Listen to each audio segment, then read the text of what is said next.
I have Katie's nemesis behind me. Hey Ernie, how you doing?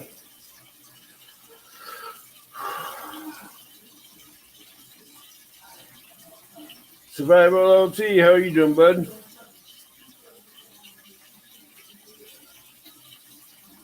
Eric Burnside, buddy, what's up?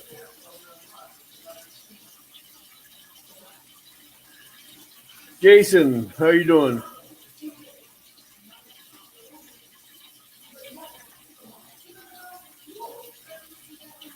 Oh, I know it's been a long day. I worked all night last night. I was up since 6 o'clock last night and haven't been to bed yet.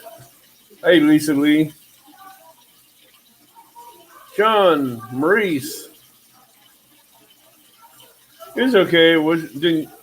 I didn't get skunked. Chunky, hey buddy, how you doing? Hi, Chrissy. Hey, Dale. Oh, I drop a link in the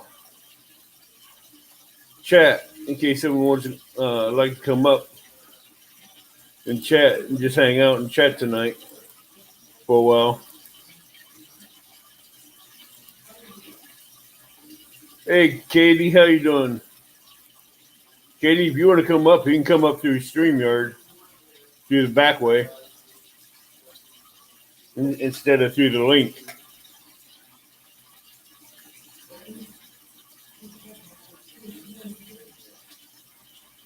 I understand that. How's your dad doing, Katie?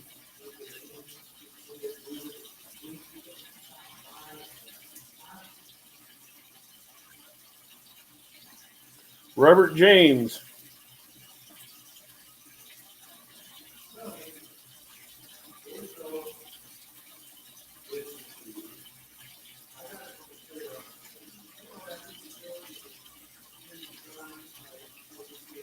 Hey, your boy Troy, what's up?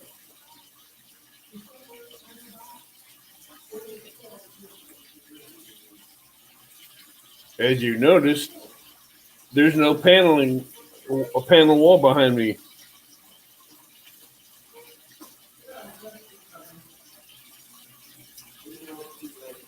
I don't blame him. I would too. As you guys can notice, I'm not at work. I am at home. And I have the aquarium behind me that just gets Katie every time. Hey, fishing chick.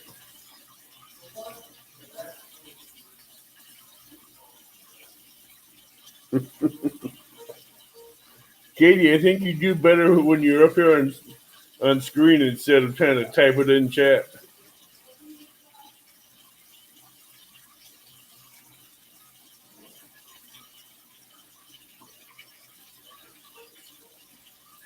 I told you I got your nemesis behind me.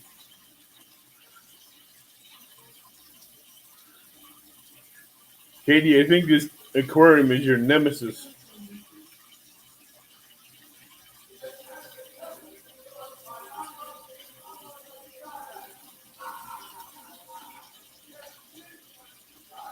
Well, you know how to go on the back way, right?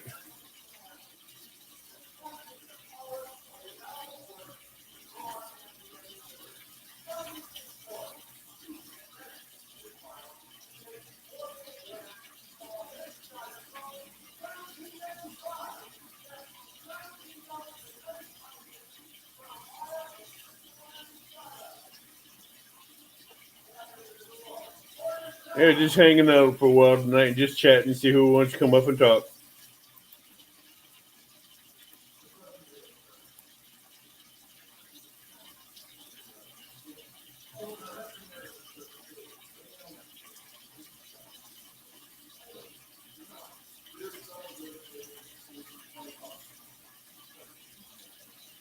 and we will keep it clean.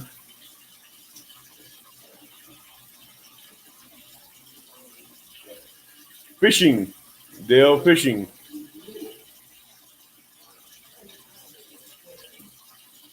I'll be on for a while until I get tired.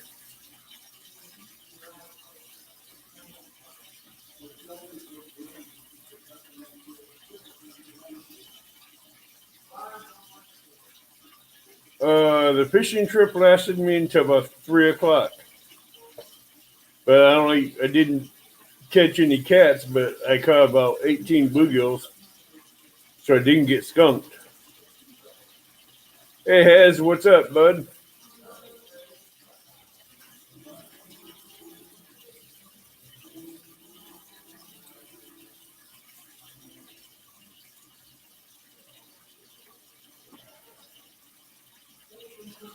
I now have weekends off, so I can go fishing Saturdays and Sundays. So go, and I will have a live on Sunday nights at home. No more lives from work. Yay!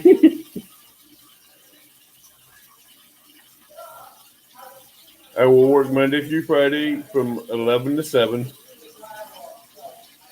Hush! Don't jinx it, Katie.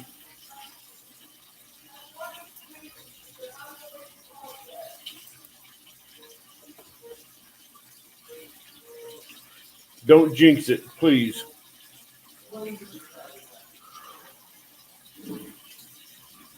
Coming up, fishing chick.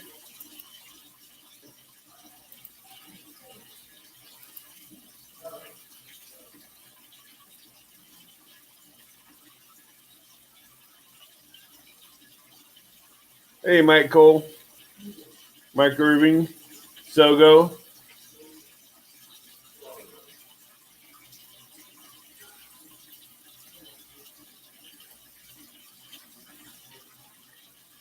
Maurice Kaysen.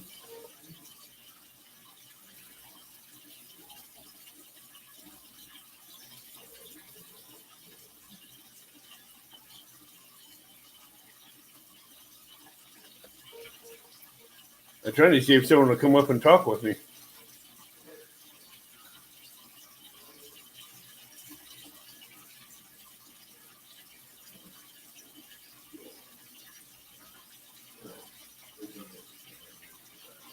Mr. Irving.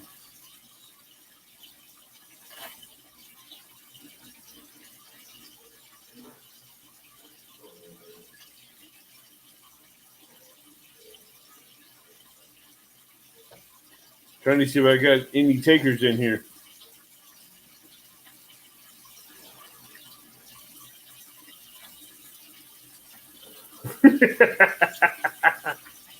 No.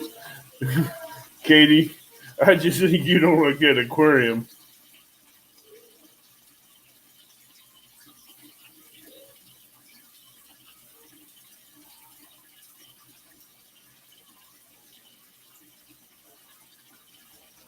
All right, Troy.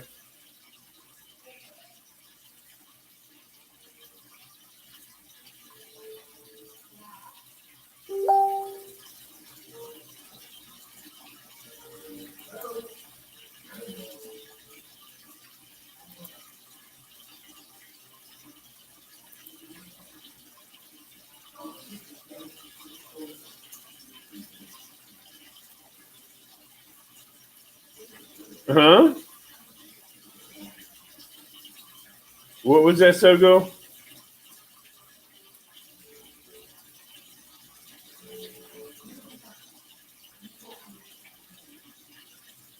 I got water. I just filled it.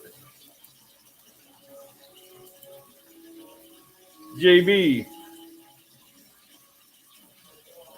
Anybody have a muzzle for the dog in the house? Hey, real time. There you were, Dobson. I tried to get you earlier and I got the wrong Dobson.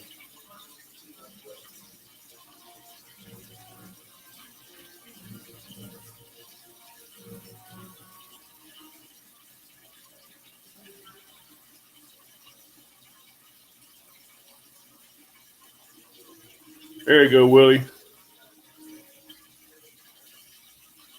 Oh, you already know the answer to that one, Katie.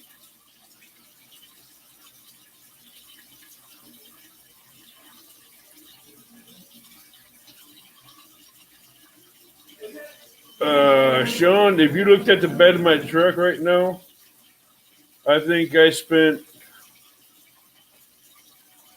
3 months of OT pay on tackle that I didn't need.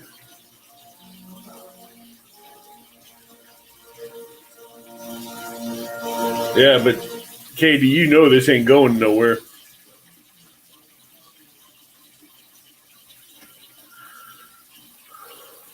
My crappie backpack's full. My catfish backpack is full. My bluegill tackle is full. The catfish box for March is almost full. I don't have a TV.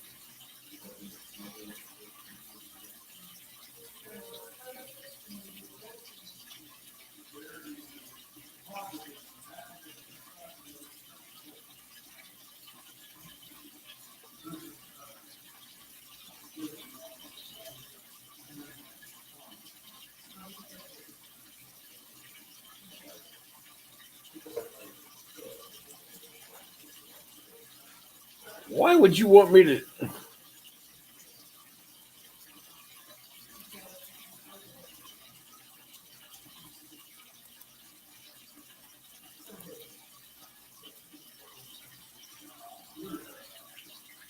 Man,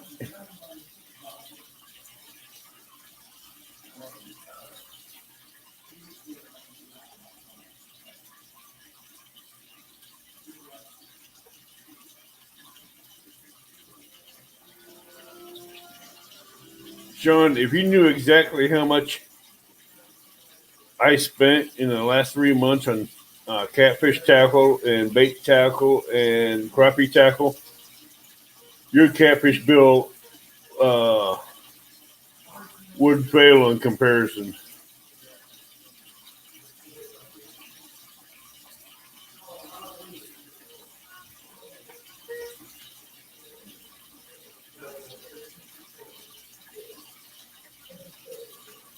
Exactly, Lisa. I wouldn't blend in.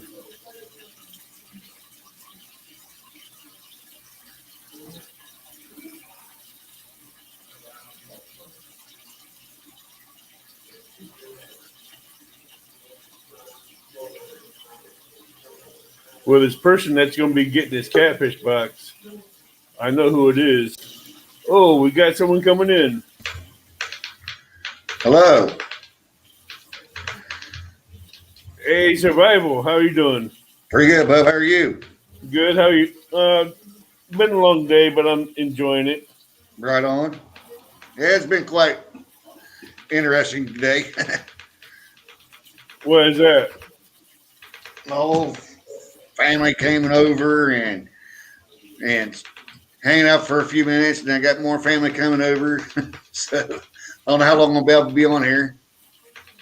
As long as you want. Right? We're just going to hang out and chat catfishing and camping or whatever suits our needs. Right on. Even if it is survival, we're all game. Yep. Because you never know when you're going to get broke down alongside that road and wind, rain, Yeah. snow, whatever. Needs to be 64. 64. Hey, back. Well, message me on Facebook, Fishing Chick, and we'll set up a date for you. What do you say? LT, sir? Right there. No, not Katie's leaving. She can't get me to shave my beard. That's OG. Oh, soon. No go. Sungo. Hello. SOGO. So go. Lisa. So, are you more of a survivalist or what?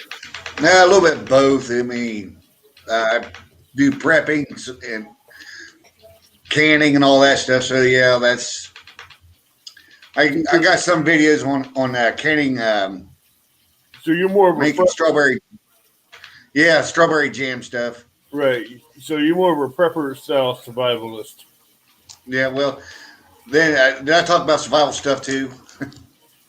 All kinds of crazy stuff. See, I know how this. Hi Greenwell, how you doing? Just hanging out, chatting tonight. Our first night off in 6 months, and Mike. figured I'd come in and just hang out and chat. Show people how to use their survival gear the right way. Excuse me. See, I know how to survive in the mountains without a lot of the survival gear, Right. just by with what you have on you and stuff like that. Yep. But the way I mean, a prepper, I do it differently. right. It's like I have a bug out pack with certain things packed in it, like paracords, knives, stuff that I need. I Yep. might need, and stuff like that. Yeah, if you got a nice pine tree, climb up there and eat that, and we'll climb up in it, and on the bottom of it, make good shelter.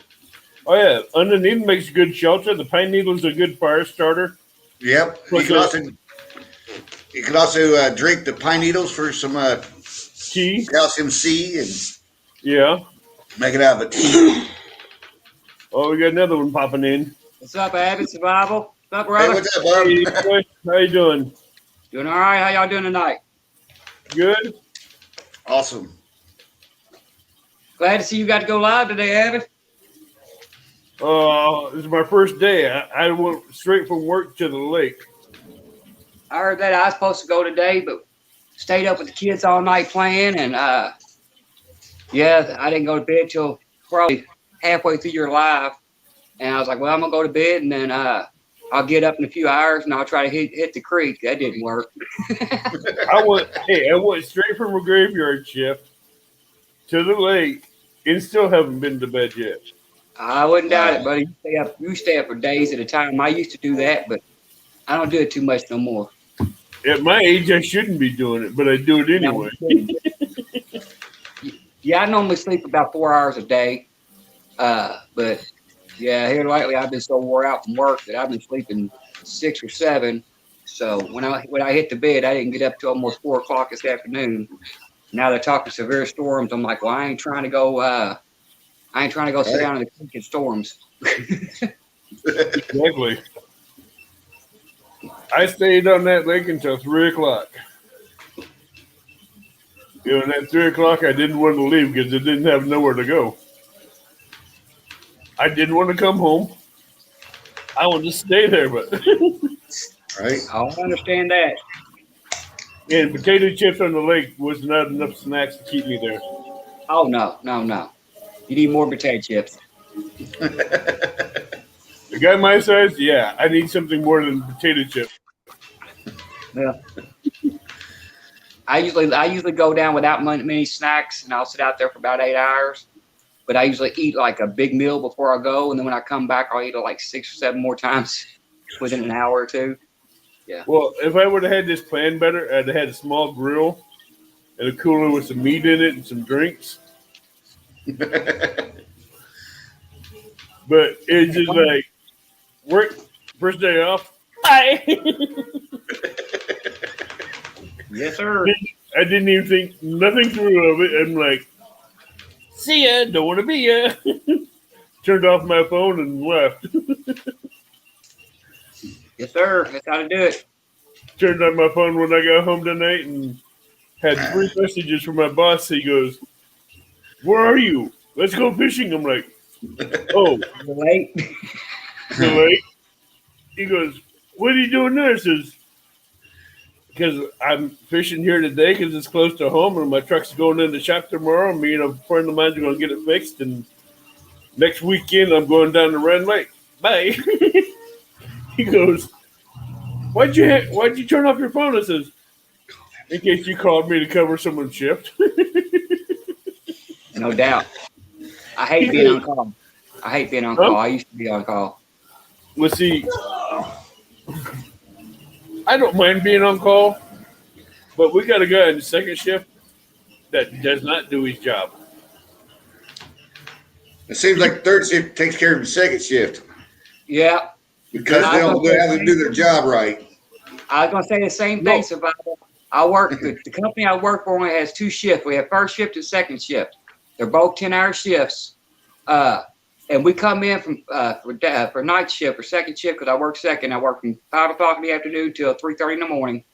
Wow. And we come in the, at night, and day shift has left us so messed up. It takes us 4 to 5 hours to get caught up on what day shift did. Right. And then they're like, "Well, we did so much, and we did so." No, you didn't. All you did was mess us up for the whole day. Yep. Well, the day shift, they bust their ass on the gate by bringing in cars and all that and stocking them in and checking them in. Guy in second shift, he's supposed to be checking in cars and getting them out as they come out. He sits in the damn guard check in the island on his phone. And as everybody else walks by, gate out the cars and bring him in. Yeah. And he got lines of 20 cars on both sides trying to come in and out. Yeah, that worked. And he's just sitting there like this. They ain't doing a job. Fired. He's gone. Everybody tells him to do his job, and he says, "I'm security. I ain't nothing else but security." Yeah, we don't have that problem with the cell phones because the company I work for, we do delivery business, shipping and packing and shipping. And because of that, we're not allowed to have our phones in the building. Past the break area. Once you get past the break area, you can't have your phones in. Thanks for clearing that up because I could have said something else for the letter F. There's so many words that start with F, and the first one that came out of my mind wasn't the right one. Yeah, let's get on to fishing anyway.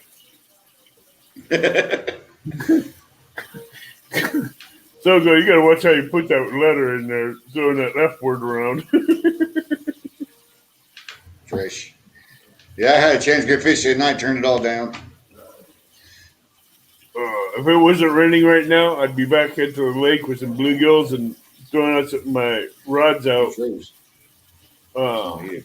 trying to catch some cats. I never have any.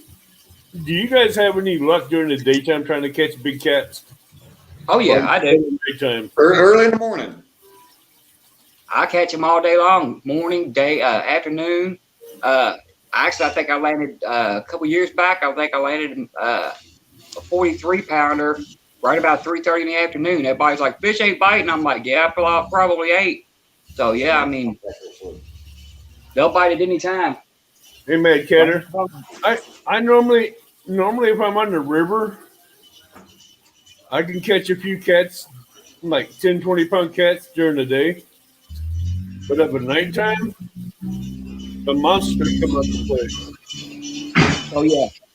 Usually here in Kentucky or Louisville during spring, late spring, late summer, right before they start to spawn, the sun sets here about 7:20 or 7:30, 7:40, something like that. Right at close to 8 o'clock, and about 9:15 is prime bite time here. I mean, it's like if you ain't got your rod in the water at 9:15, you may as well go home. Because if you got 3 rods out, all 3 rods are going over within the 30-minute period from 9:15 to 9:45. You're going to guarantee to fish. If the Kaskaskia wasn't flooded and the Mississippi wasn't up so high, I'd be on one of those 2 rivers right about now, and I guarantee I'd have 4 or 5 cats on the bank. Oh yeah, guarantee it. Because they're starting to move around right now, start waking up and feeding and stuff more, getting more aggressive. I'm in the same boat, Abbott.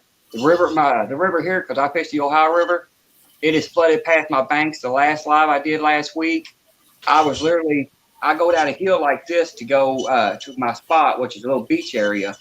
And the beach was under about 15 to 20 foot of water, and I was sitting halfway up that cliff that I climbed down. I was sitting on a wall halfway up that cliff. Wow. Yeah, it was that bad. I was fishing in trees that I usually had behind me. I usually sit in front of them, and they would, and everything else, and they were literally, I was fishing between them and over and through them. So yeah, it's going to be another probably a couple more weeks before the river goes down enough to where I can actually get out there and do anything major. I know that Mississippi is crested when you're downright. Is it going down? Yeah. I'm not sure about the Kaskaskia yet. So I know in another week or two it should be going down to start. The bank should start to dry out some. Yeah, that's what I'm hoping for too. Here, it's going down a couple inches a day, but it's just not going down fast enough for me. I'd like for it to go down quicker so I can get out and do some. And we go back into peak at my work in June, and then I'll start doing 60 and 70 hours a week again. So it's going to cut me out on fish time. I would like for them to, I would like for the river to go down as soon as possible so I can get out there and do some more. Hey, P City, it scared the daylights out of a bass fisherman today. He's out there following the channel, dropping his wacky worms right off the ledge, and he got right in range of my casting ability with my big rod. I took my 15-foot out there, put a 5-aught circle hook on a piece of bluegill with 8-ounce weight, and I said, Right.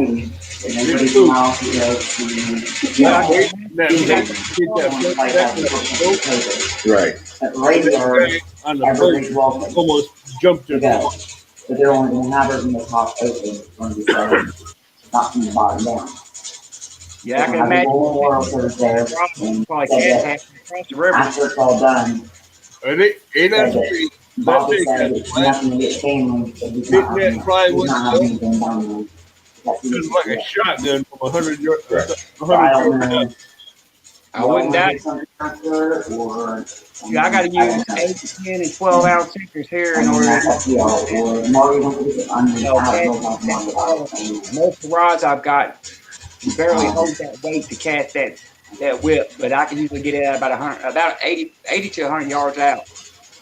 I can almost spool off half my line off my reel, and it's got 260 yards on it. Hey, Now, Bo, I'll go halfway. yeah, I'm using braid. Yeah. Like 50, 60 pound braid that's almost like 17-pound tag or thinner with an 8-ounce weight. And when I look at sneakers, I'll call her and let her know. Look out. Eddie wants to go. Heard that. John, who's all gonna go, The and new you mold can go. itself, I never had it down there. Where it's almost buried at. hold on a minute. So, I gotta mute him for a minute. Okay. Yeah, I make my own sinker, so I gotta order me a new mold. I was trying to find a 10 or 12 ounce mold, but finding the molds that big are kind of hard to find. So I found Actually, one. go to most of your bait shops to have them. Yeah, and well, all the bait shops right here have been closed. They're just now starting to open up. But I ordered a 200 grams, which is right between I think 7 and 8 ounces or something like that. I think is what it said. It's a nice little mold. I'm gonna try to make some sinkers here in the next week. I'll probably record that and do that live or whatever while I'm cooking out one day. And I'm hoping on getting out soon. Yeah, if you seen how high that guy jumped on the bow of that boat when that sinker hit. Coming to find out, I missed his big toe by 1/8 of an inch. That would have hurt too from that distance slinging. Yes, it would. Yeah, but see, that thing went up. I mean, it arced high up in the air, like 80, 90 feet up, if not a little higher. It went out. See, I got the same issue down here. We got barges real bad. I mean, I can sit out there at nights and I can count 20 barges in a 5-hour stream. I can count 20 barges going by. I hit a barge one night on the Mississippi. I've done it about 4 or 5 times. Ding it off the side. Yep. No, I hit the guy on the barge. Oh, you hit the guy on the barge? Yeah, I was Oh, waiting to see. I hit that guy right here on the barge. That draw dump went down there. Job Ouch. went down there. And I tell you what, Lipping out like that guy, he dropped on that it's got railing his head fucked up. You know to what all I'm saying? fours. Because she was young Wow. when they took them. And he was shooting the judge from the bank when I launched that 15. I tried to call you, like he's saying, make you hear the room off. But she is, it was circulating, but she, you know, she is like a lot. I throw big sinkers. That's what I do. I wouldn't play with it. Dates and Just got it. so what's your go-to bait, Abby, when you catch a catfish? Abbott. I like red horse suckers. Red door circle. Red horse suckers. As he can. She's He has been looking for it. Are they related to the carp family?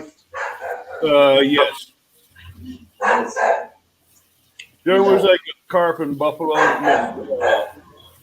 carp buffalo family, Okay. Or the big boys. but they're really bloody. You take one of those red horse Know the address. suckers, lay them and cut them up and put And the there's guts and the blood in the bag You with know it, the address. Where's that? with the fillet.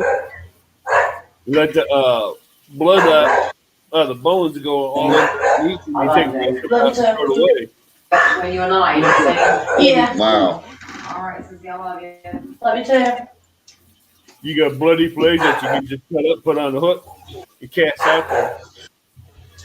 And another reason why I like them because the scale and the skin and the meat is hard to come off that hook. Yeah. Uh-huh. Yeah, I'm a big bluegill person myself. I've had the butt duck on bluegill and shad here. I want to try some carp. I think I'm gonna try some this year. I got a big creek in my area that goes. It actually wraps around 25 miles and goes in and out through the city. It's basically like a drainage ditch to keep our overflows, and it actually connects to the river. And one part of it connects to the river about a half mile from the river. It's got a deep spot, and they call it the Creek of Monsters, is what they call it, because the water right there. You can see the road. There's a little bridge that goes over it, and if you drop off that bridge, I went up there and dropped a sinker off my down in the water. Right off that bridge area, underneath that bridge, is almost 18 to 20 foot deep. Wow. It goes like that for about a block and a half. And I know a friend of mine went down there and I saw pictures of it. He landed a 6.5 pound bass out of that creek. And this creek's literally, no exaggeration, maybe 20 foot wide, if that. Little bitty creek. Landed a 6.5 pound bass. I've seen pictures of 15 pound channel cats pulled out of there. I'm like, well, they're going to be in there. And then I've seen carp swimming around a lot in there. So I think I'm going to go down there one night. Bad thing about it is it's in a rough neighborhood. I don't mind the neighborhood myself, Yeah, but it is in a bad neighborhood. So I brought. GP3. I I love GP3. A guy was using chicken liver today and had a container of blood left, Ooh. the beef blood. Told him, don't throw it away. I'll take it home. I got an idea I'm going to use for it. soaking some chicken. Make some No, I want to play some bluegill and cut them up. and put down in that blood. Ziploc baggie and dump the blood in on top of it. There That you might go. work. Now, Evan, last week when I went on my live last week, I tried a new bait that I had thought up because I've been using chicken for 20 plus years on everything. Because I used to be a pay lake fisherman when I was younger, until I found out that they started using fish out of the river, and it made me mad, and I stopped going to pay lakes. But at the pay lakes, they even sell chicken. You buy a strawberry chicken little container for like $3. But I've been using chicken for years, and I had thought about that a couple months back. I'm like, you know what I'm gonna do? I'm gonna soak some chicken breast in some chicken liver blood, and I soaked it in there for like 2 or 3 days. Let it marinate to where the chicken turned like this, almost like it looks like a liver. I keep chicken on the grill for meat. Sounds good. Uh-huh. You should have been here last week then, Abbott. I got a huge smoker. I'm talking huge smoker. I can probably smoke 3 racks of ribs and 2 packs of chicken legs at one time. Right A big on. old I can do 18 packs of chicken legs and 36 ribs on my smoker. Yep. Yeah, My my, set wood I smoker. can put a half a pig. I can probably put a half a pig in mine at one time. It's huge. And anytime I fire it up, I figure, it costs me, 2 bags of charcoal because I use the hard lump charcoal and the regular charcoal to even it out. 2 bags of charcoal to put in there to keep the smoke going. I figured, you know what? If I'm gonna use that much, spend that much money, I'm gonna cook some food. So I went out 6 packs of chicken legs and Is your ribs. is your smoker offset? Yes. Quit using charcoal. Yeah. I was using lump wood. I was using it for hardwood. Go get some oak. Yep, that's what I was using. But No, just go get some oak about 10 inches long and get them somewhat dried out and split them and quarter them. yeah, Then you get some green apple trees that's still green, yep, and just quarter them. Once you get that oak going and you need smoke, put 3 pieces of that green apple on the wood on the fire. I tell you what, you get so much smoke inside that smoker, and a good heat too. yeah. Well, see, that's the only issue I have with mine. And you won't have to worry about coming back every 45 minutes and restocking with charcoal. Yeah. Well, see, that was the issue I'm having with mine. The seals on it ain't that great. The day I got it, it wasn't that You great. don't have to have that good of seals. Well, it don't hold heat. Even though, Trust me, no when matter you- what I do, I can when pump you- that thing up and I'll fill it up and everything else, get it going real good. And then 45 minutes later, the temp's at 160 degrees. And then you go to the offset side where the heat's at, and it's putting out 600 degrees. But If the you're offset compared to the smoker itself is just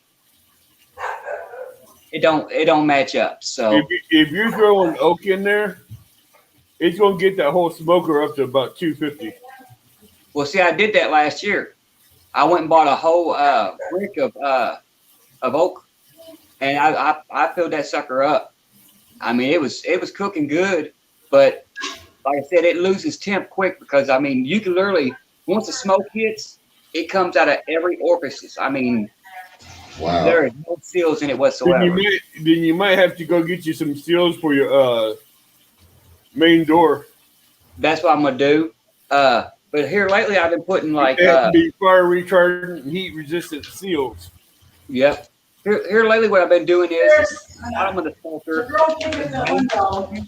She I'll put a said, little bit of hardwood charcoal in there with it, Nick, get it going, and then I'll put my main mass in the actual her side, neighbor, he wants to go. and then the charcoal in the bottom will keep it I put just her back to my neck. to where it stays at temp for the time I need to stay at temp. But then I can all I gotta do is open the sides. So like You know, Christmas. If I'm smoking jerky, I'll have hickory in there with peach or alder, Eddie told me. and they'll be burning at 170 for 16 hours. Yeah. Anywhere from 80 to 170 degrees. Yeah. But yeah, that chicken turned out pretty dang good. And I'm not a chicken person, and I got done cooking it, and I walked in the house, and I had it all on these 2 big old trays, and I laid them down. I was like, well, what am I gonna make for sides? And before I could even grab sides, I started grabbing a piece of chicken and walking around like, that's done. Next thing you know, my wife walked up to The worst part you can- I'm like, Worst part you can do with your great time. I do. anytime you take meats right off the grill, always cover them and wrap them in foil for about 45 minutes because it's still cooking and that gives it time for the juice to settle I inside the put my meat. shoes on, I don't even do Yeah. that. That's what I would normally do, but the problem of it is By the time I Alrighty. got done with it and took it in the house, the smell was so good, I just started reaching. I'll take forever out of these. I'm not complaining. We only wasted about 4 pieces out of all that, so Welcome back this way. I'm not complaining one bit. You want these socks in here? No, I don't cuss out. Yeah. I don't cuss out boat anglers. Not match. If they get in my casting range and in my spot, the boat becomes a target. Yes, sir. I don't. Well, I don't have nothing against boaters and other fishermen, but if you see me casting in that certain spot and you come over and stop, you're for the game. Yes, sir. Even if I put that sinker up beside the back of your head, you're for a game. You don't know how many times, I've done that to people, because I'm one of the people that if you come down, if I'm fishing and you come down there and fish, if you want to come down there and fish with me, hey, come on, I'll show you what my spots are here. Target this spot right here. I've caught some good ones here, right here, right here.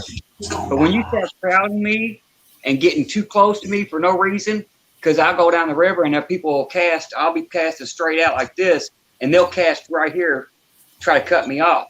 yeah. I'll cast over their line and yank their rods in. They're like, hey, sorry about your luck, buddy. If I go down below Carlisle Dam, I pulled in people's rods out of the boat that were dragging for drifting for walleye and sawguy. When they hooked my line went over like as a cat, and I just grabbed that rod and just went whoop. Two That's bolts the funny thing. whoop, right out of the boat. That's the And funny then thing I from the boat.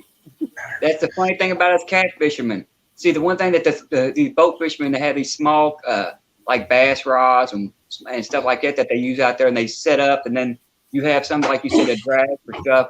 Our poles are a lot stronger, and we use a lot stronger line. Yeah. Hey, these were 2 9-foot St. Croix medium heavy action rods with PC Fun reels on them. Did you get them reeled in? I got them reeled in. I got them up on shore. Got them in the truck. What? They never came back. They never came to see if I had them or anything. 4 days later, I sold them for $150 a piece. And I ain't never been that bad. I've yanked people's rods in and reeled them in, and then hand them back to them and tell them to go. They might want to go down to the bank a little bit, but No, because the person on the bow part of the boat, Oh, where's my she mom? didn't say anything about the rods going in the water. Well, guys, I got to run. So, All right. all right, brother. Well, I'm glad we got to hang out again. yeah, I appreciate you guys. Thank you for inviting me up on panel. You're welcome. You guys have a good one. You You too. too, brother. Yep. Hello, Melissa Broken Pole of Kennedy. Well, I could tell when he got halfway down the river, Yeah. he started yelling like, "Where the hell's the holes?" Oh shit! Something pulled him in. He goes, "You didn't try to catch him." He goes, Come on, you got to I turned around and they were already 4 feet in the air, gone. Yeah. Yes. Hey, and that's 400 yards from where they left. Yeah. What? Yes, Vital started. He went live for the first time. I think it was the first time last night, and did a little talk and hang out. I went in there with him. He's a real nice guy. Oh, LT. Yes. Real cool person, man. But down below Canyon Ferry Dam, no, not Canyon, Carlisle Dam, Yeah. there's no catfish limit. There's no crappie limit.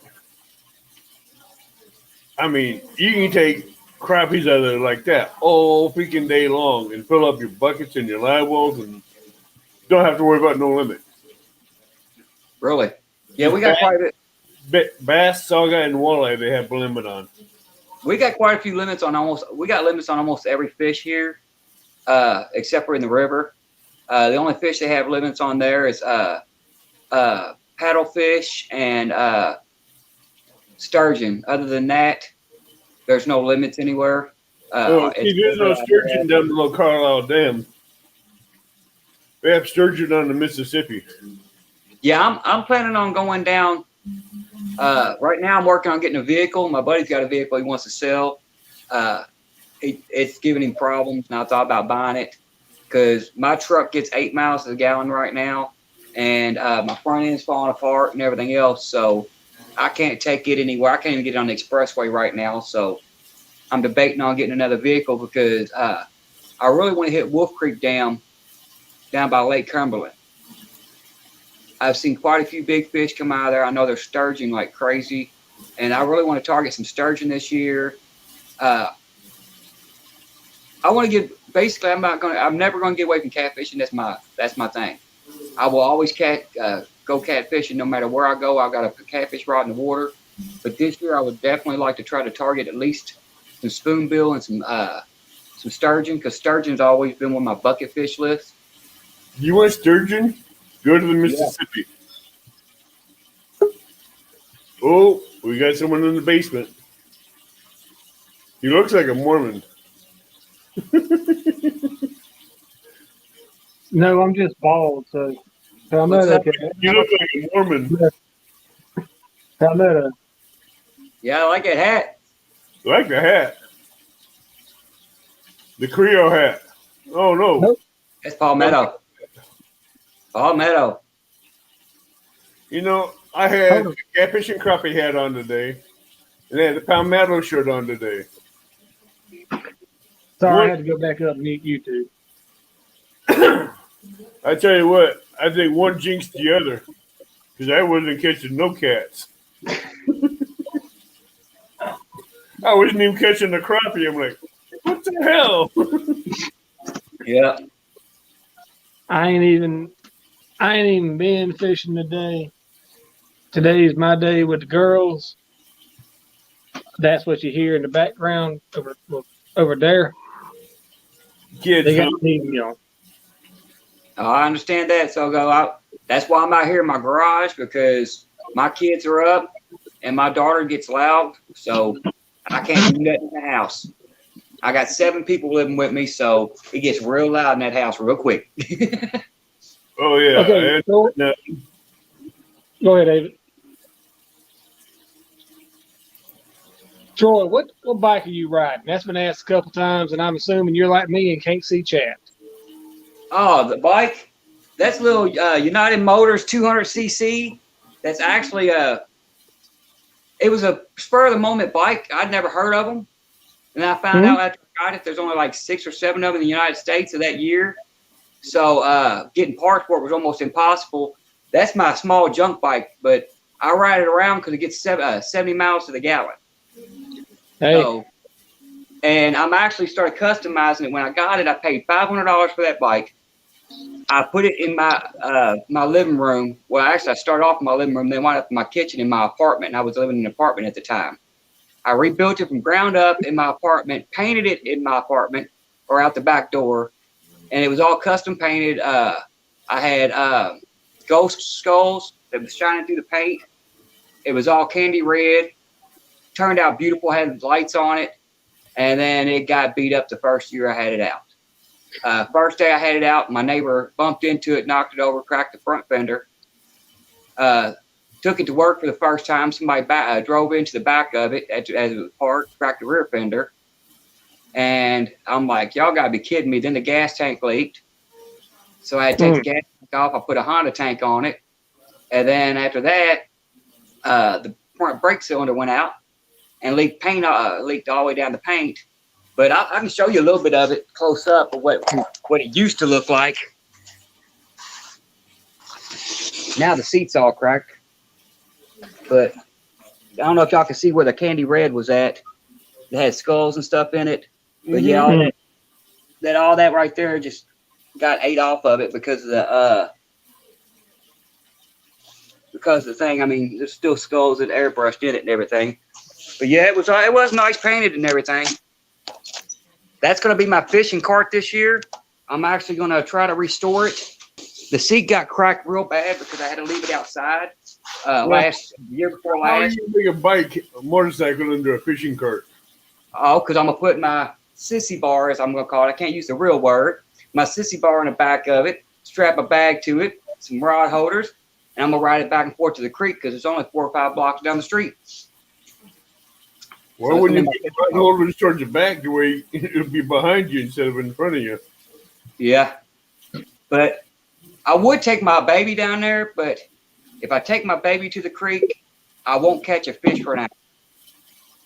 My baby's sitting over the corner. I'd show you, but I got so much junk piled up over here right now because I'm trying to, as you can tell by the wall being painted, I'm custom painting the wall. It's all a sky scene and a water scene on the bottom. I've got a guy on a silhouette of a fisherman doing with a rod, pulling the wall away from itself, all going down the wall. So all my stuff's moved out. But my baby's sitting over in the corner that I've been working on for 2 years. I got a 79 Ironhead Sportster. That's all a lot of bike. All original paint. Engine's got less than 500 miles on it since it's been rebuilt. It's a beauty. And I traded with the bike. I've got $0. I've got $0 in that bike. I was working as a mechanic at Sears Automotive Center before they went out of business. And when they went out of business, they decided they was going to sell off all their stuff.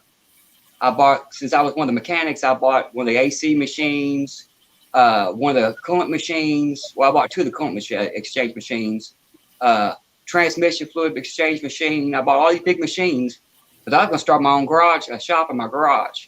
Well, I've got a school close to my yard, so I can't have a shop here. So I went and started posting all this stuff online because I only paid $10, $15 a piece for these machines. And at that point, I had already made $1,000 profit, and I still had probably $70,000 worth of tools left that I needed to get rid of. So I put it all in one big old pile and said, hey, $3,500 or we'll trade for Sportster. And I had 4 or 5 people hit me up, and one guy wanted to trade me a Honda Shadow for it. I'm like, nah. And then he's like, well, it's a 2016 Honda Shadow. He said, in its near mint condition. I'm like, well, I might think about it, being that new. And then gentleman hit me up. He goes, I got a 79 Ironhead sitting in my basement, needs a clutch. He said, I'll bring it out to you. So, yeah.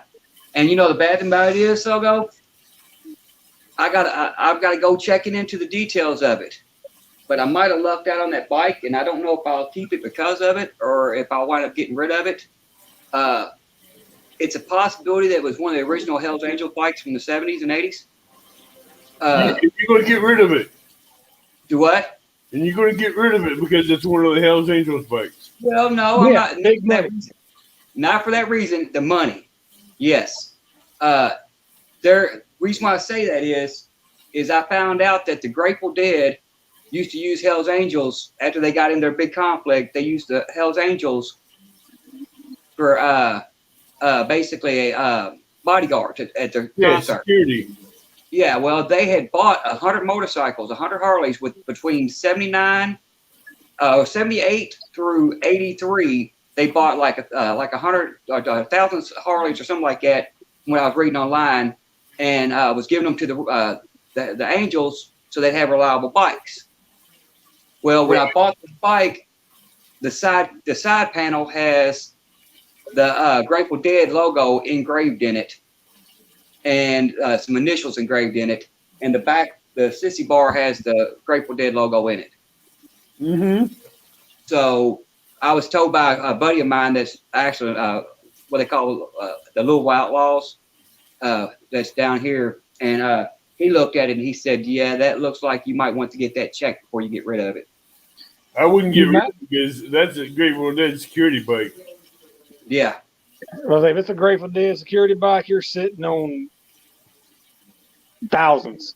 Yeah, that's what my thought is too. If it's Grateful Dead engraved in it, that's a Hell's Angel bike. Yeah. Well, it's got the original. They repainted it. They repainted it, but they didn't repaint it. They literally, they touched up the paint. It's all original color. The rims, the mag wheels, are it's all been restored. The whole bike. Now the only problem I have with it is that they did butcher it a little bit, and that's one of the reasons why I haven't fixed it yet. Because it kind of scares me. I'm a small guy. Okay, I'm only 5'9". My feet barely touch the ground. I tippy toe on that bike, and they got it set up for drag racing. It's got straight Basically, drag you're a pipes. midget on a football. Do what? Basically, you're a midget on the beach ball. Yes. You're talking about 1,000cc bike, which is not that much, but back then 1,000cc is equivalent of about 1,500, 1,600 here. You should have seen Sogo's expression when I said a midget on the beach ball. But May or yeah, may not have seen that video before. Just yeah. Well, that's about what it's Midget on like. the beach ball. That's You about what it's that like. video? That's funnier than heck. but I'm 6 foot 230, 240. So I need the 1,000cc to get me going. Yeah. 1,000ccs for you? You'd be like a kite in the wind. That's I the like point. going fast. That's the point. But see, that scares me, Sogo. That one actually scares me with being set up a drag the way it is, because it's got straight drag pipes. It's got the SNS sport carburetor. They have done some engine mods to it that I know of. And the guy told me when he gave it to me, he was building it up for his son. And he told me, he said, this bike will get away from you. He said, it'll leave you. Who I'm like, builds that for their son?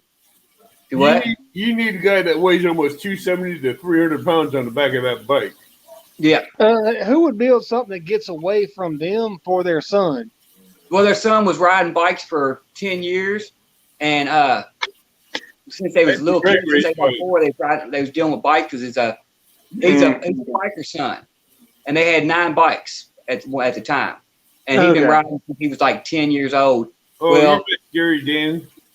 the problem is his son turned 17 over the winter break for school, or over summer break for school.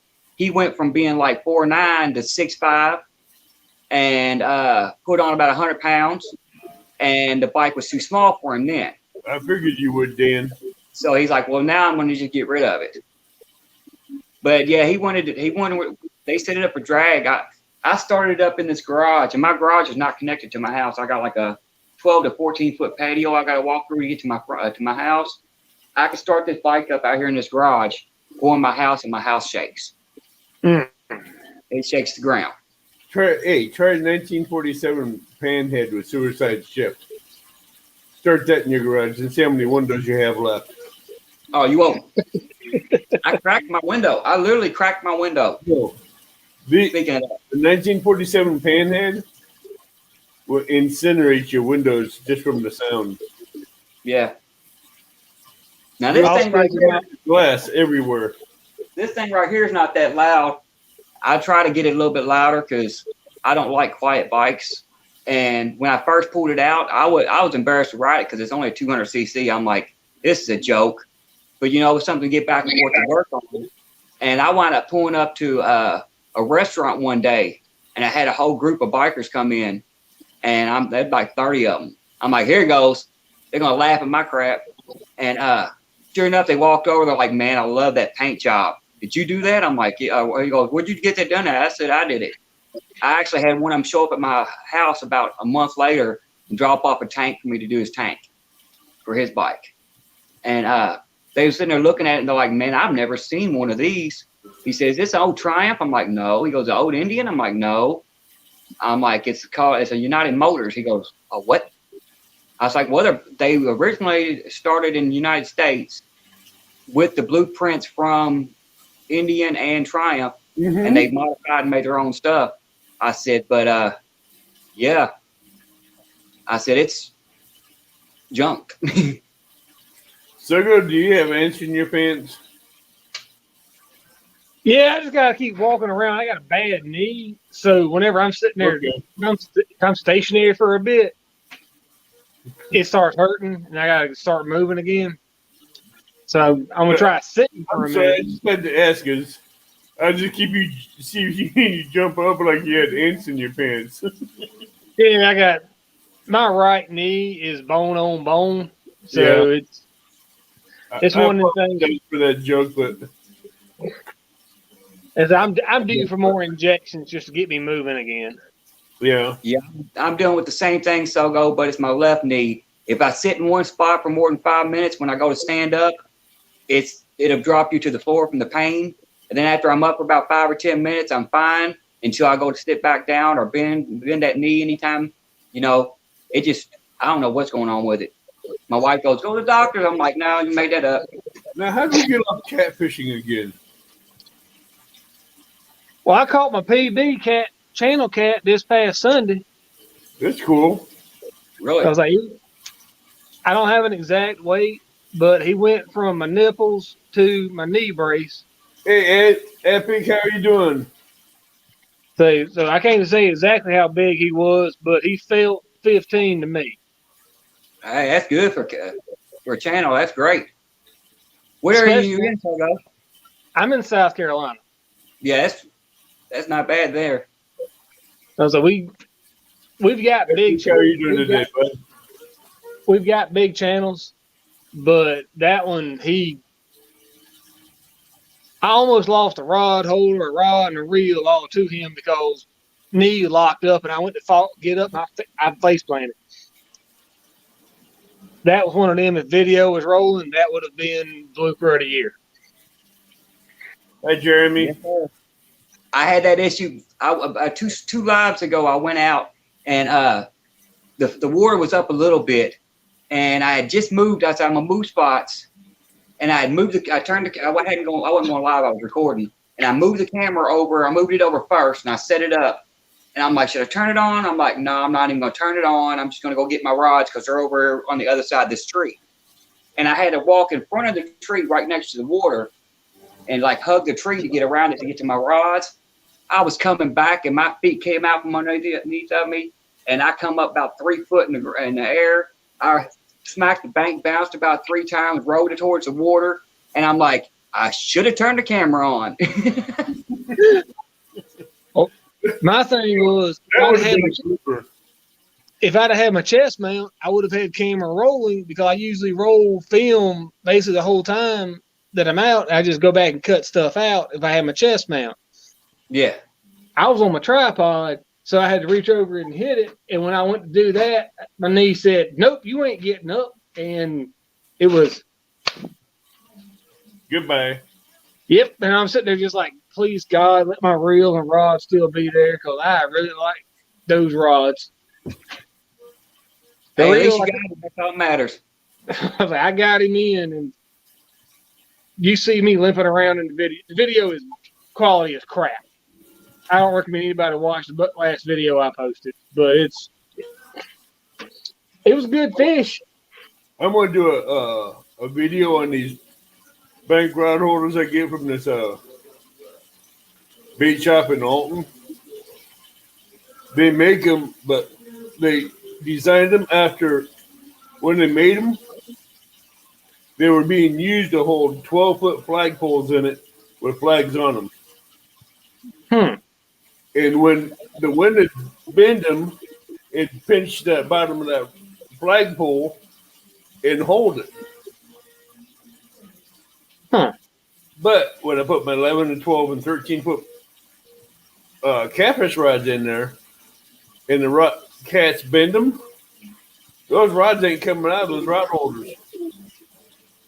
They will not come out of there. I would do a video on it and show you how they get. Oh, okay, Epic. And I will show you how they work. Because if you get them in there right, it's pushing the ground right. Unless you bend over, an 83-pound cat ain't taking it out of that damn rod holder. This is what I got to use, y'all. PVC pipe. It's 32 inches long. You what? I broke. Oh, yeah, I've broken a couple too, but where I fish at, it's all beach. So this spike right here, the spike alone is 15 inches long. I will bury it to about right here in the ground. In the last 3 years, I broke 16 of them. Yeah. Mine are PVC with your your exhaust clamps I get from AutoZone. Tie them Yep. down as hard as I can to either rebar or steel pipe. Yep. I drive them a foot, 18 inches in the ground, and that 15-pound channel bent it down to the floor. He bent 12 inches of steel down. If I'm going on the beach, I'll take some pipe clamps, the heater hose clamps. I take 3 of them in 3 3/4 inch rebars, cut about 3 foot down, push them all the way down in the ground with those spring loaded rod holders clamped to it, Yeah. and I'll bury those. I'll bury it all the way up to the bottom of that spring, and they're not coming out. Yeah, I've actually had pretty good luck with these PVCs. I mean, like I said, I broke a couple of them when I first started, but I've also found out that they get real brittle after being out in the sun. So that's why I painted them. I used a primer that was sealing primer, so that hopefully it was sealing the oils that's in the plastic itself. And then I painted over them, and it's actually made them last a lot longer. But yeah, if I put one of them in the ground, I've had 50-pound fish bend my rod, and that rod holder barely moved. So I've had them on thick wall. yeah, Hey Jeremy, how you doing, bud? Carping down under, and I had one 50-pound blue crack that thing from the very bottom to the very top in one hit. you know the only good thing about these also, Evan, the LEDs that I don't know if you can see those LEDs on there or not. Right. Those are super bright, ultraviolet LEDs. So if my camera angle is just right and everything else, it hooks up to a 9-volt battery that I mounted on there, I can light up my rod and make it glow in the dark with just those little 3 LEDs. So And you made that? what? And you made that? Yeah, I've That's been what- trying to design one for my chunky cat rod. that's what that's for. That little notch right there. I actually had the LEDs down inside of there. Can't see it down inside of here on the Right. outside, and then the little panel right here was for my 9-volt battery to sit in there. That way, I got to just put a piece of tape around it and hold my 9-volt battery right there. It lights it up. I was trying to design one for my chunky cat rod. Yeah, yeah, I've got a couple of those.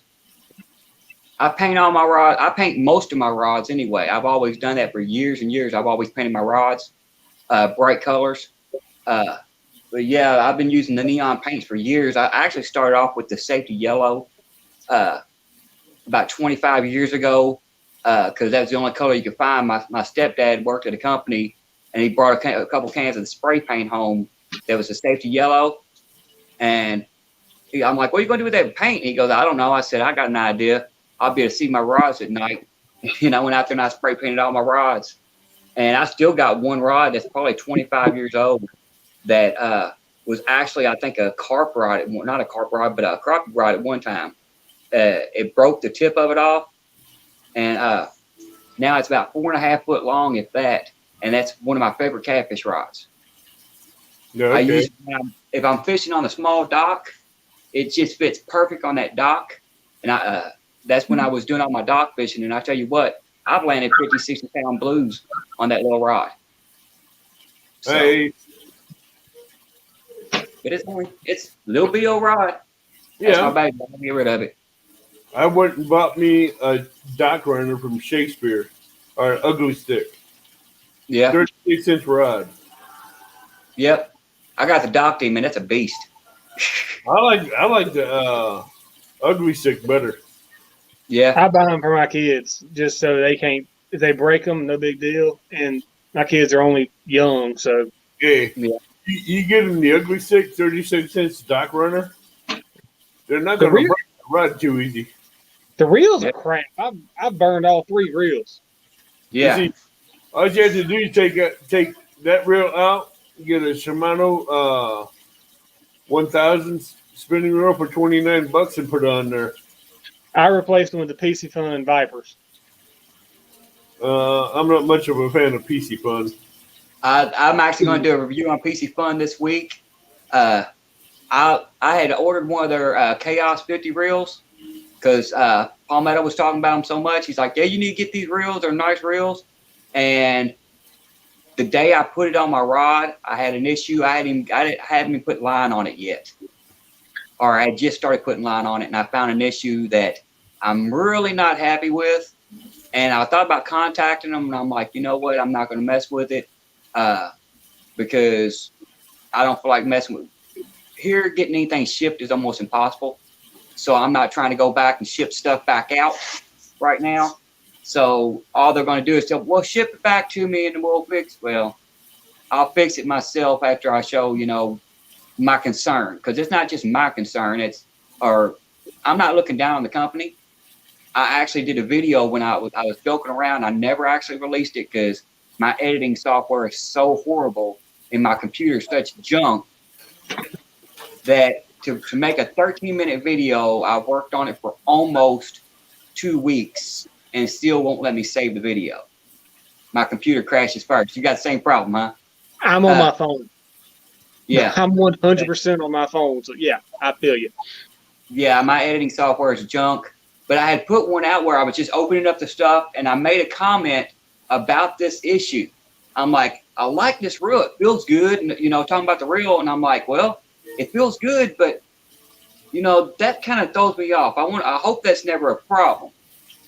And what I'm talking about, I'll go ahead and tell you, the guide piece on the guide itself, Right. the level wind, it's plastic and it's got the little metal ring in it. Right. So like that little metal ring is real small, so I hope it don't cause castability issues. Is what I was talking about. I was putting it on my rod and or putting it on the line on it, and I pulled that hard, and the metal eye fell out. Dang. I'm like, that's not good because if you're out there and you cast out and you don't know that, you're gonna lose a rig or you're gonna lose a fish because it's gonna snag up inside there. Uh-huh. And that's not good. When I didn't put no pressure on it, I've never even used the reel yet, and it's the guide's already falling apart. That's not good. That worries me, but I've got a 50 that I've had for almost a year now, and I can still sling it 100 yards with no issues. And I got a 50 and a 60 that are newer than it with no issues. And only one I had issue with was a Viper X that it froze up, and I tried to reel it, and it said, "You're not reeling me," and it broke. Yeah. It was one of the few mornings we get in South Carolina that's in the 20s or high teens, and I'm assuming it's on me, I didn't grease it right. Water got in there, froze, and I broke something. Yeah. But I don't have the tools to tear it apart because I don't have a Hicks head screwdriver, and none of my Allen screws fit it. So something's going on with that reel. But Yeah. It's a metric Allen wrench. Give me a second, y'all. I've got the metrics. I couldn't get one to fit it right. Let me get you a minute. I was like, I'd sit there and they'd take about a half turn and then they'd slip. And I'm just sitting there like, hold on, let's try this one. And no, it did slip too. So I'm like, I don't know what's going on. But Have you tried the standard Allen wrenches? I'm right now it's with a buddy of mine who's a machinist, and he's got all the tools to take everything apart. So he's going to take it apart for me and tell me what I broke on it. But see, Or tell I have no problem casting spinning reels a country mile, but you put a bait caster on me, it will go 60 yards. I used to be that way. I was like, I've got a video where I sling a PC Fun Chaos XS 50 with a 2-ounce weight. I sling it 90 yards or 90 of my steps, and I'm 6 foot tall. The bait caster I'm talking about is only like a 7-foot medium heavy rod. And I'm used to slinging 12, 15, and 18-foot rods. Not something so small that if I sling it so hard, I might lose grip of the rod, and it goes 90 yards out in the middle of the lake. Yep. So my surf rods, which are cheap Amazon rods, I'm comfortable at 120 yards. I can bomb it.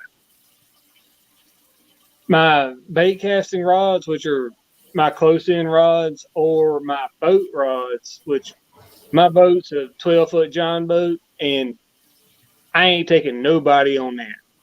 My youngest daughter's only like 40 pounds. No, she's too heavy to go with my fat self on it. But with the 7'6" rods, I can cast 100 yards with those. The 12-foot rods, if I need to hit 120, I got it with a spinning reel. Just If I want to hit 120, I'll pull out my 11-foot rod and hit it all day long. exactly. But if I want to hit 200 and 220 yards, I'm pulling out my 18-foot. Well, I ain't messing with 18-foot. There's too many trees. Nope. That's what I'm saying. Too many trees. Yeah, I literally, my longest rod that I use, I had a 12-foot. The longest rod I use right now is that 9.5 foot whisker seeker. I got 3 of those, and it's probably the longest one I'll use right now. I use a 12-foot because I know a spot I can. One of the spots I go to, it's okay. I got it right here to right here. Don't go far back. I throw it first and I go sidearm with it, just to make sure I don't want to break the rod. Yeah. And then the longest one I'll use besides that's a 10-foot Penn Battle 2, which never buy a Penn surf rod. I'll sit there and say that they're crap. Really? The eyes on them are bad. You wouldn't expect that from Penn. That was my thing. The eye inserts on them, if you're throwing braid, I'd say you have 6 months. Really? Before, or it might be that series of Battle 2 rods, but the eye inserts are crap. Hey, Stephen Corley. See, all the rods I use with braid on them, my eyelets have not failed me yet. That's the only one. That's the only one I had that's failed me. I hate it. This is what I've been using. That's the 9.5 foot whisker seeker heavy action rod. It's got a Mean Yang 60 reel on it, and I got the high reflective tape on all the way down the rod. Nice rod. Yeah, they're not bad. Gorgeous. I was a little upset with that PC Fun reel I got, like I said, because I had seen so many people use them and love them so much, and I ordered 3 flathead rods, and I was going to get blue cat rods, but they was out of stock, so I wound up getting the flathead rods. And I'm like, man, that PC Fun will look good on one of them flathead rods. And I went to put it on the rod, and like I said, I put the line on it, and just putting the line on it, that eyelet fell out, and I'm like, you gotta be kidding me. Of course, it could be just, luck of the draw. I'm a mechanic, so I know you could buy a car and have 6,000 of them give you no problem. And then you get that one that just had that slight little bit of issue, just one small little. Yep, just one factory defect in it and you're screwed. Yep. But I think a little bit of JB Weld or something to hold it in there just fine. And that's eventually what I'm going to try to do. But I would like anybody that's got the PC funds to keep an eye on theirs. That way they don't have an issue. I don't want They give me a PC Fun reel for the Chunky Cat rod. Yeah. I turned around and sold it. I won't get rid of mine. I'm going to use it. Well, I'll keep an eye on mine. If something goes wrong, I'll definitely put it out there. Because no matter how many times I balance the weight to it, just right, it bird nested. Really? I'm like, okay, fine. Cut the weight off. Take the line off. Put it back in the box and sell it. Yeah. Yeah, I'm going to keep my PC Fun. I'm going to try it out. I'm going to fix that little issue. I'm going to try it out because I mean, I've heard nothing but good things about them. I've seen some monster fish landed on them. I'm actually a diehard Cash King guy. Most of the stuff I've got, most of the reels I got are the Cash King Rover 60s. I've landed some monsters with those. And I'm like, well, the Chaos, the PC Fun, they're made basically the same exact reel. They've got to be a good reel. And I don't want to give it I don't want to down it without trying it. That was just an issue that I seen immediately that was nerve-wracking and scary. I'm glad I didn't get it out there and cast it out and hook into something and lose that eye. Because I guarantee you that line would cut right through that plastic. Oh yeah, I mean, I'm Sure. I'm at the point where I'm just like, I've never even heard of something like that happening, but I want to start keeping an eye on that about mine, just because I'm at the point where I think I own 9 or 10 PC Fun reels, and the only one I've had locked down was the Viper X, where it was below freezing. I'd used it the day before, and I forced it. So I said, well, that's on me. I'll find out from my buddy here soon exactly what I did to it. But if it's going the eyelets are going to start popping out on a level line, that's going to be a big issue with me, and I'll be contacting them directly. And if they don't know my name by now, they will soon. Yeah. Well, like I said, I haven't heard anything but good stuff about PC Fun, and I've talked to some anglers that's been using them for years, and I tell you, since they come out, and has said nothing but good stuff. I've seen some trophy fish landed on them, and I'm like, I'm still gonna give it a shot. I'm gonna probably JB weld that in there somehow or whatever, while I know it ain't gonna come back out, and just put it back together, and I'm gonna use it. I'm not gonna send it back or nothing else, because a good reel is a good reel. Like I said, it could be something they could have bored out the plastic a little too much or something like that, and it might be what it is. It might be 1 out of 10,000 issue. So that's what I'm gonna work on. That's my hope, is that it's, hey, this specific run had one issue. And Jason Brennick, I think I said his name right. He's an awesome dude. I've actually spoken to him on a video call before. He's an awesome guy. Yeah. And he's the U.S. rep for PC Fun. Yeah, I know he is. So I'll say, if they have an issue, I have no doubt he'll take care of it. Oh, I guarantee it. So if that happens to one of mine, I'll probably send him this video. And Troy, I'll send you a message on Facebook. I'm Nick Shealy. Okay. I'll say, for anybody listening that wants to find me, Nick Shealy, good luck finding me on Facebook. But if you want, I'll send you a friend request. All right. Just so I'll say, I'm harder to find on Facebook than I am on YouTube. I'm easy to find on Facebook. Back to YouTube. I don't know if I'm subscribed to you yet or not. Your YouTube, is it Sogo? It's SOGO, but you will never find me doing that. Search Y2K SILVY. Y2K Sylvie. I started my YouTube channel back in, I think, 2004 or 5. Okay. When I was diehard Chevrolet. Yeah. And I was building a 2000 Silverado at the time that had been totaled. And I built a 96 that I spent, I think, $30,000 or $40,000 on the engine. I could pass everything except a gas station in that truck. Yeah. 2000, I never went that far, but I think that's when I started my YouTube channel. I've since deleted all those videos because they were recorded on a flip phone. Yeah. So Flip phones. I say I might look young, but I'm flip phone old. Yeah, me too. I say that's. I'm pushing 50. Well, y'all, I'm gonna have to go ahead and jump off here. My son just got off work, and I gotta go pick him up. That's who was calling a minute ago. He was on his way back to the shop. Right. But it was great being in here with y'all. I'm gonna look you up tonight, Sogo, and subscribe. I really like to see some of your videos. I've seen you in every chat. I'll shoot you a message, Troy. So I'm easier to find. Oh yeah, I'm easy to find. On my channel, I got all my links and stuff dropped in my channel itself. I got my YouTube, my Instagram, all of it's in the links are all in all of it. So You're 50 and I'm 32. I don't have an Instagram. really, I don't have an Instagram, Twitter, nothing.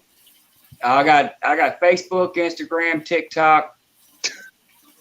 I got a Twitter somewhere. I just ain't used it in years. No comment. I might be older than you. Well, I had to keep up with the kids. I got Hey, teenage Mark, how you daughters. doing, bud? I got teenage kids. So I got to keep up with them and find out what they're doing. So I got to have my own stuff so I can go snoop. Yeah. Be safe picking up your son, Troy. All right. Have a good one, y'all. Thanks for All right, having me you in. have a good one, Troy. Catch y'all later.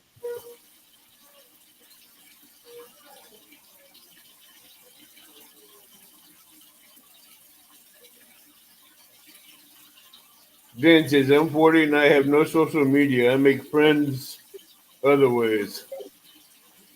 Do I really want to know how you do that, Dan? I'm frozen. Would you run freeze, please?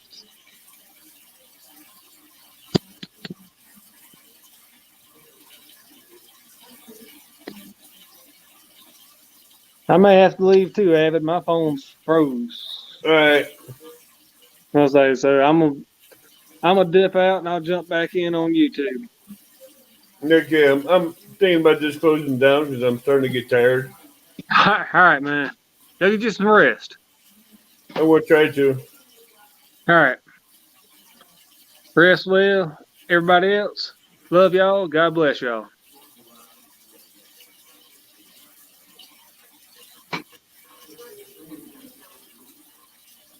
Good boy. You don't know how to get out of there? I'm still.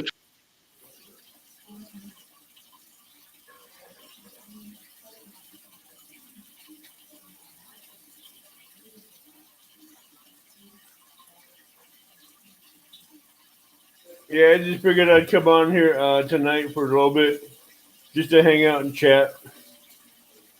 Mark, because it's my first night off from work after being on the lake.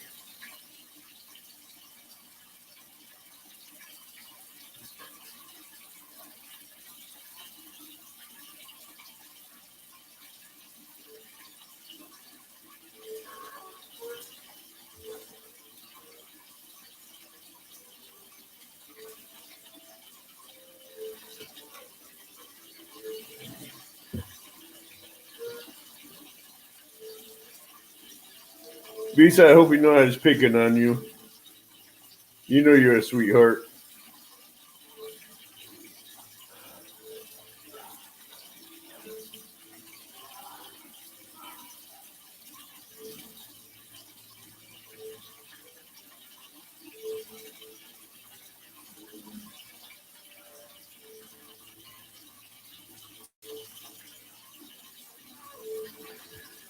I just finished my drink.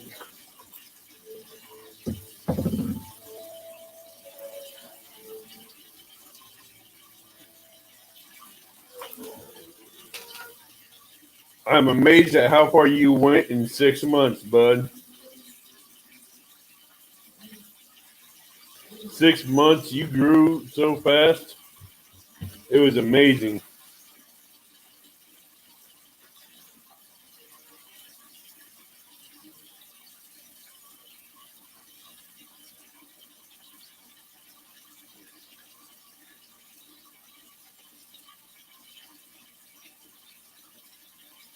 I'm just glad I have my weekends off again after 6 months.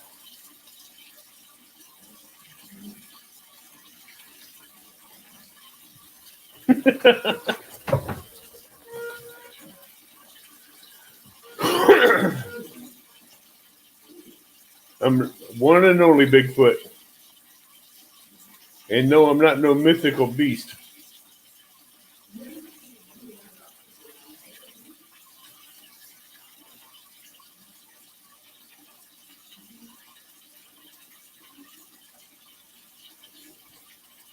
Well, actually, this is my first day fishing that was not planned. Mark, I just went straight from work, straight to a lake, and against my better judgment, I went to a city state-funded lake instead of Rend Lake.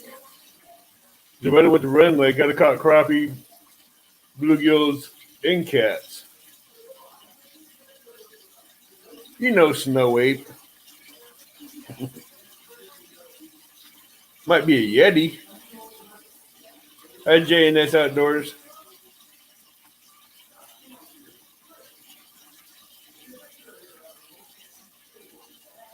The cousin to Bigfoot.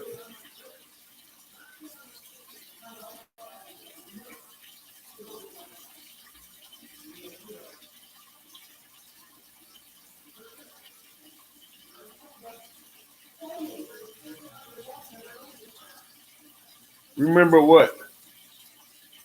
Sogo.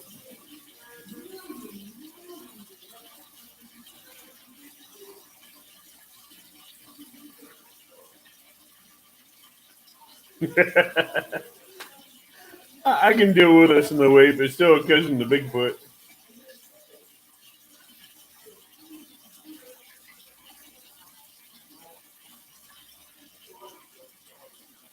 Oh, Lisa, there is no more round padded room. It got destroyed. You're gonna have to rebuild the round padded room again.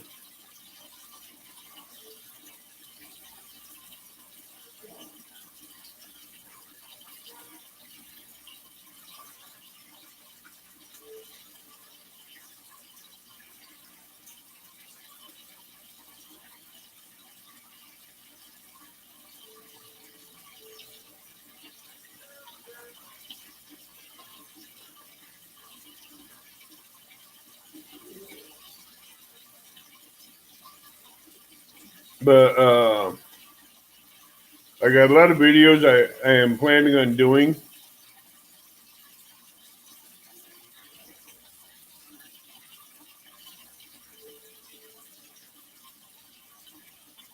No. Because I hunt for them. They don't hunt for me. I haven't. What corner, Lisa? You haven't shown me a corner. Hi, Paula. How you doing?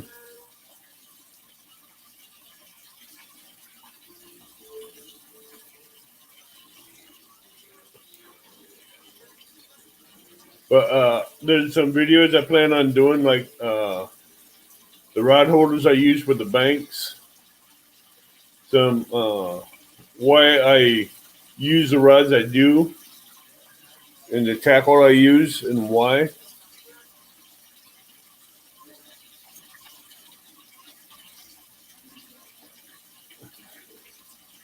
But if you guys have any ideas for a video you'd like to see me do, please message me on Facebook or email me at Gmail.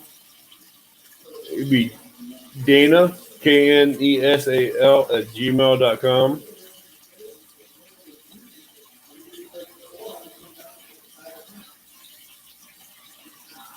Yeah, Lisa, you're gonna have to hold my hand and take me to the corner.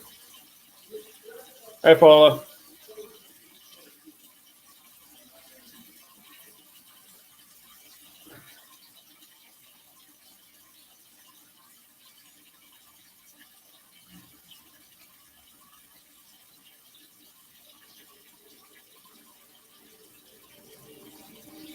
Hey, I went fishing this morning. Where were you, Dan?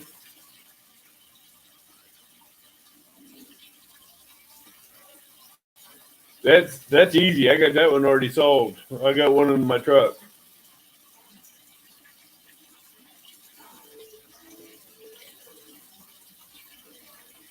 Sorry, I kind of used your name today, Mark, when I was fishing for catfish and crappie. That wasn't meant to be infringing on you. I hope you know that.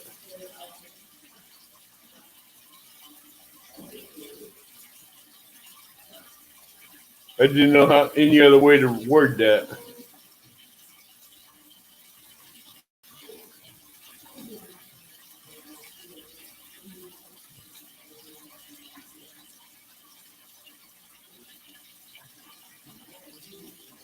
but it was what I was going after.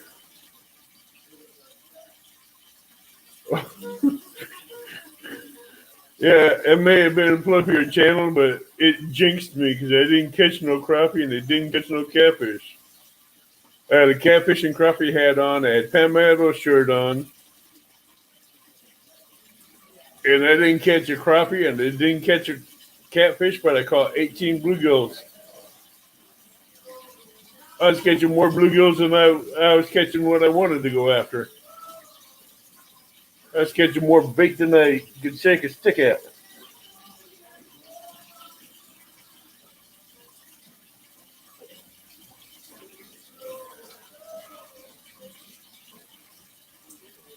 I think if I didn't catch 18 bluegills, I would have got skunked.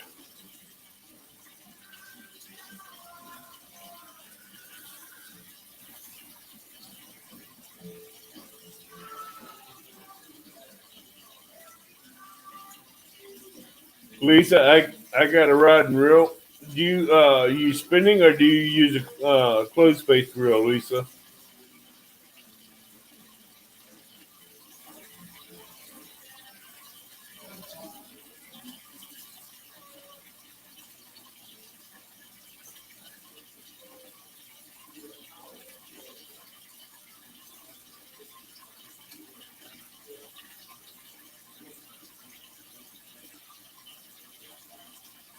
I was thinking about that one, Lisa.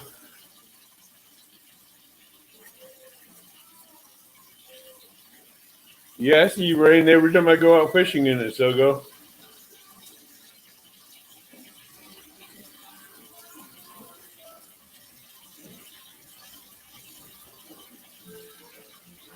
But I do not fish in lightning.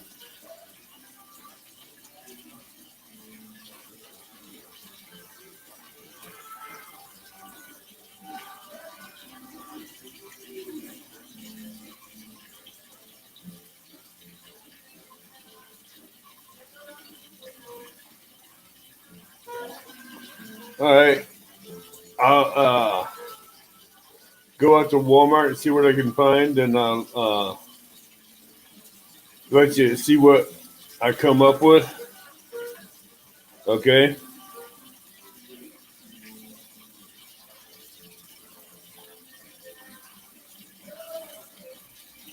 Hey, Mr. T-Bone.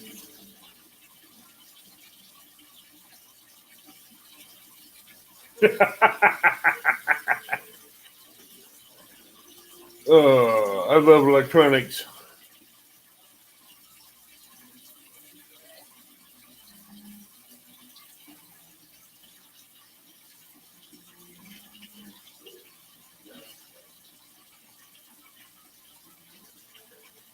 Yeah, what size of fish are you after, Lisa?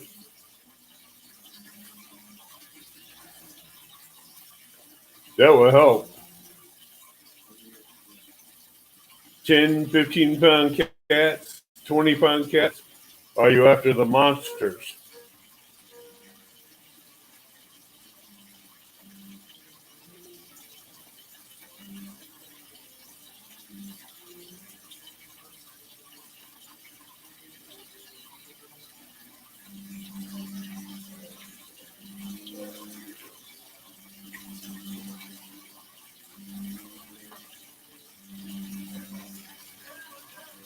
Okay, I got an idea for you. I would do a video and send it to you, but email me, Lisa, and I'll get this. When I get this video done, I'll get it sent out.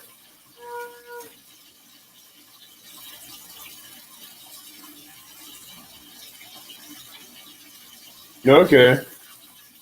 I ain't gonna slug you. I don't hit women.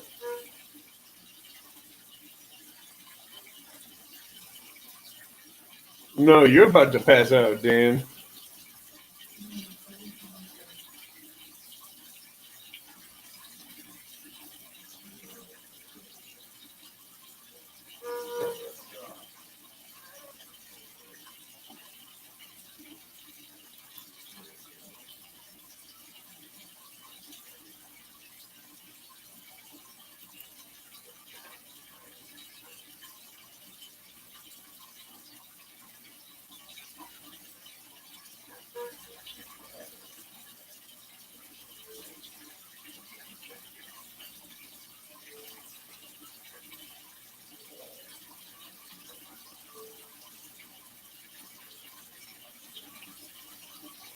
Exactly, Lisa.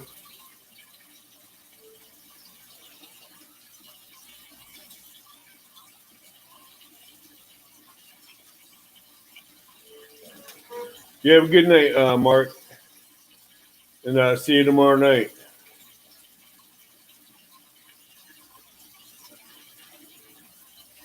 Remember, everybody, tomorrow night at 8 o'clock Central Time, we will have uh, Bank the Boat with Two Stands Fishing and Creole.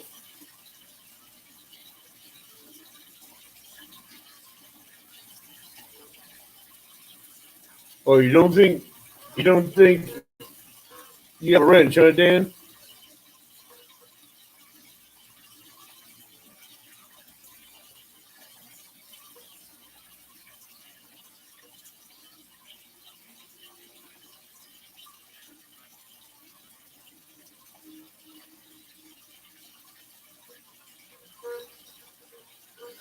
Oh, poor baby.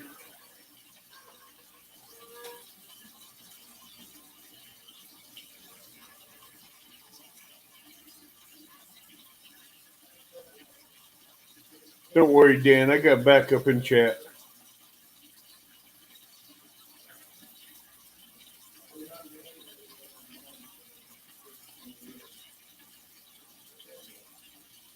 I got a rod and reel for her. That's a good medium heavy. Best you could use.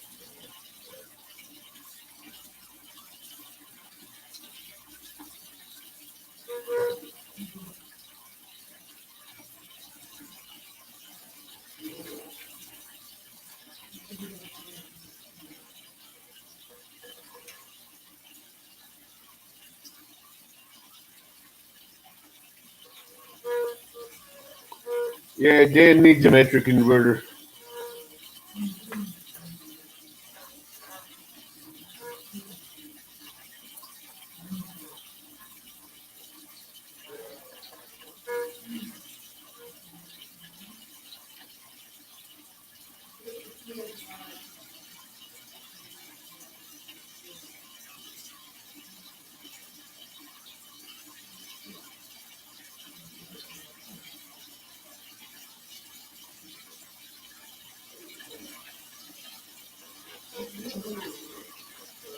I can help you with that, Lisa. Look me up on Facebook.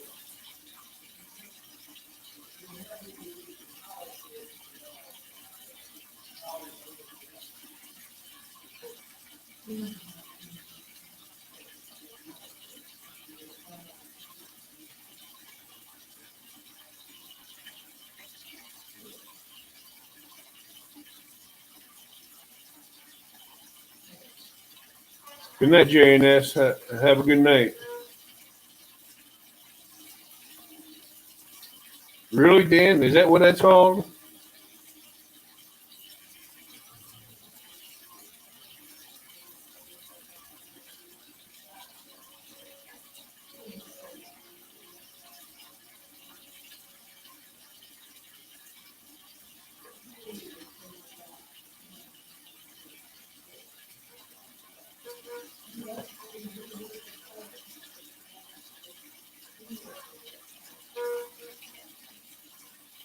Some kids do not need to have a fishing pole in their hand when they get mad.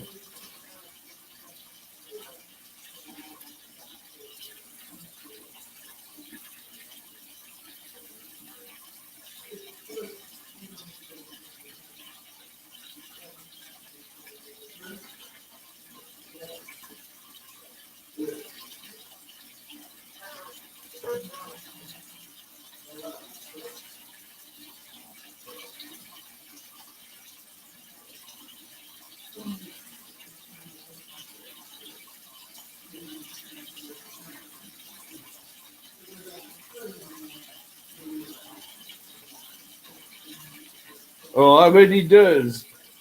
But him getting intense like that's going to cost you tackle.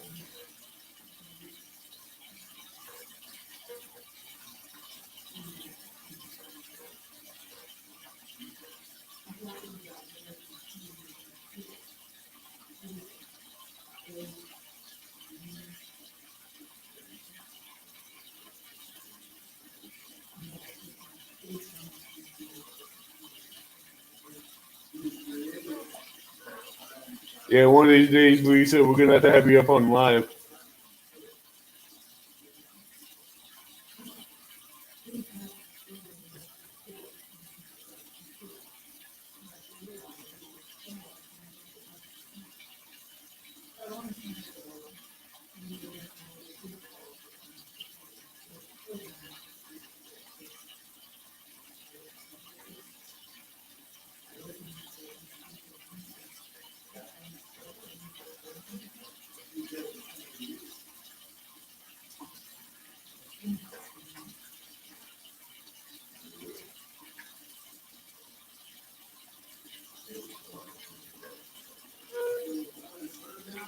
I'm probably gonna go close it out here and get a good night's sleep.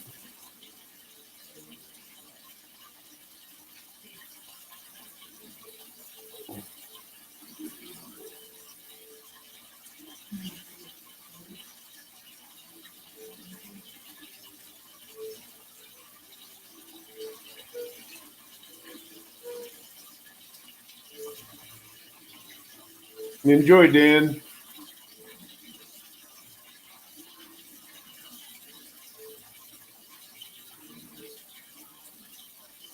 All right, I'm gonna call it a night here because I'm getting tired. I've been up for 30 hours.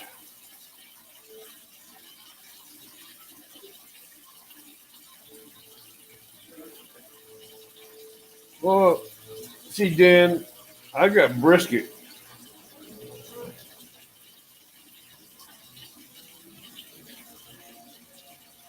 I got freshly cooked brisket,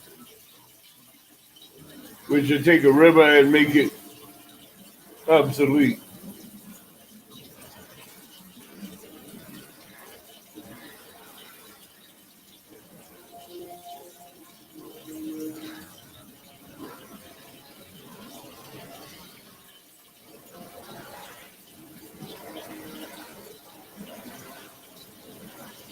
Yeah, I want to enjoy it. I want to get a good night's sleep. Then I want to.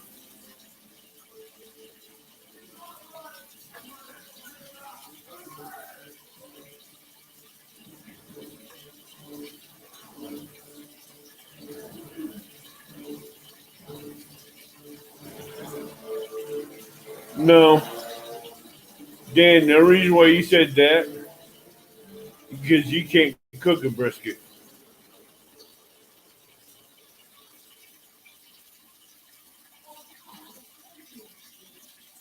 Oh, Sogo said that. If you knew how to cook a brisket, you can make a brisket melt in your mouth.